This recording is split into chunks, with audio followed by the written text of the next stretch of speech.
Welcome back, ladies and gentlemen of the Scribe Tribe, and I hope you are ready for a magnificent Monday morning. That is right, all three M's are featured in this video. Magnificent Monday and morning. Today, we have to tackle some galactic challenges, ladies and gentlemen, because we want those juicy rewards, and because your boy Scribe has got the answer for all these challenges in just one team. Although I'll give you some options to get the bonus turns as well, just in case. Okay, all right, grand. Should we get galactically challenged?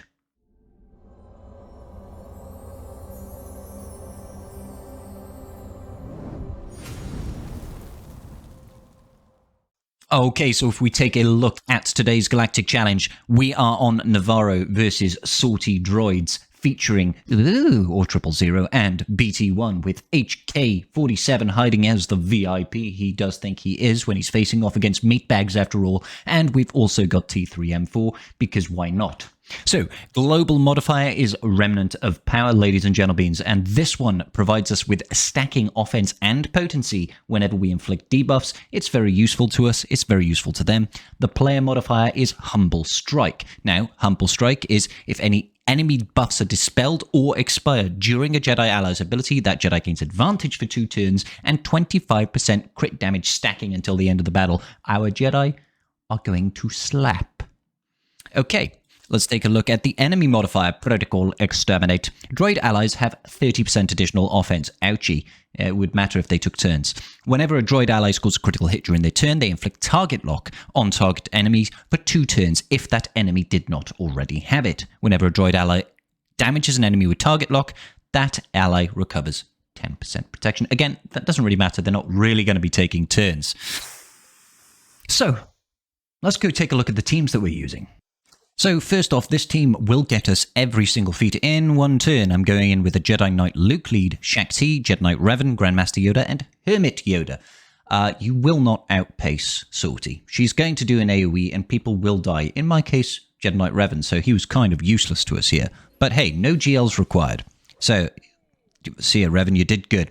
We're just going to immediately use the Hero's Arise ability and then start stunning. Now that AoE stun, as you can see, has given our Luke 15 stacks of Imperial Rule or whatever it is. Super useful. That means he's going to be stacking potency and offense, which is great. Every time we dispel a buff on the enemy team, we are also going to be gaining stacking crit damage. He dispels on a basic. What more could you possibly want? So the idea here is we're just going to focus one unit at a time. There is an unpreventable revive from Sortie the first time we kill a unit, but don't worry too much about it. Just keep on focusing on one unit. If you have the opportunity to dispel a buff using Luke's basic, potentially take it unless he's got one of his specials available. Shaak Ti in this team can also dispel buffs, so she can also be stacking that crit damage, but she's really more there as a support unit. She's there to heal up your Luke to hide characters, and she's pretty fast, so it helps us get out the gate. Now, Hermit Yoda provides us with an additional level of foresight for the entire team, which helps give us those evading of attacks that we want so badly. Yeah, but the idea is just use Jedi Knight Luke lead, guys. Use his leadership ability whenever you have the opportunity. Pass round Master's training to increase the offense of our characters, and just keep everybody nice and healthy. Just have some fun with it. You can see Luke here just absolutely claps cheeks. Sortie towards the end will be a little bit annoying to deal with because she would have stacked a lot of that bonus protection from AoEs hitting HK, for example. But ultimately, she won't be able to withstand the onslaught that is our Jedi Might. So that's the other great thing about this. Whenever you hit Sortie, she's actually giving herself defense up and bonus protection, which means when you basic with Luke, he's going to dispel it and he'll be stacking that crit damage. Lovely.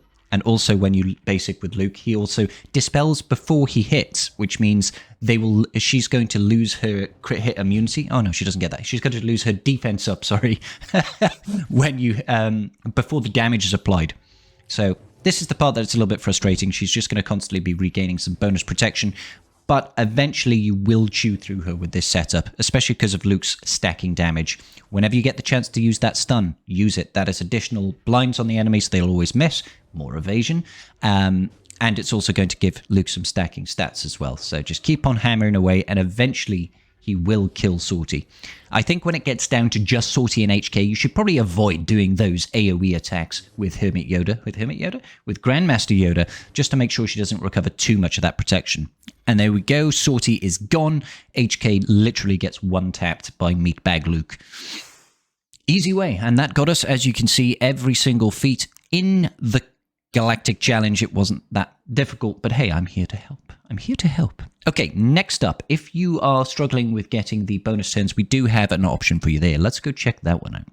And here we have it, guys. Going with a Palp Lead, Mara Jade, Darth Vader. I'm using Thrawn, I believe, and Han Solo. Oh, sorry, Darth Talon.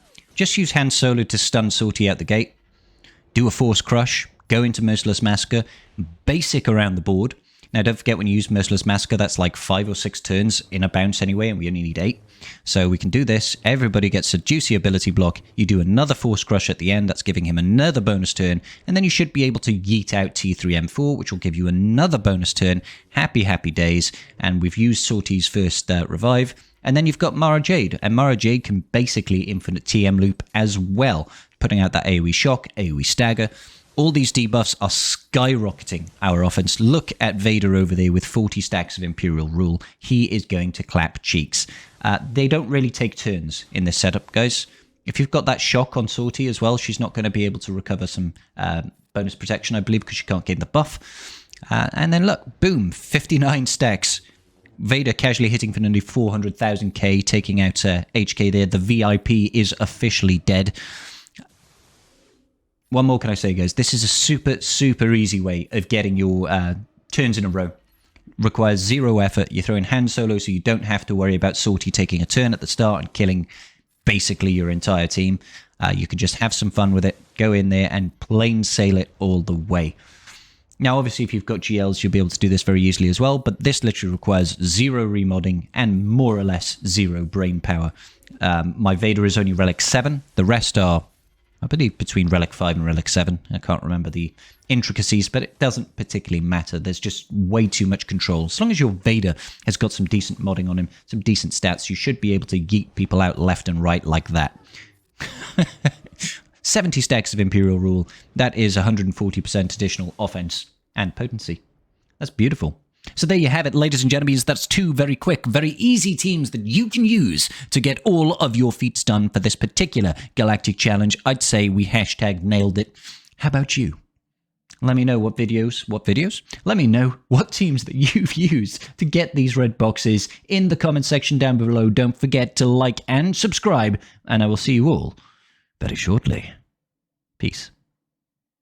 Just giving a quick shout out to my patrons. I appreciate each and every single one of you, and without your support, I wouldn't be doing this today. Thanks so much.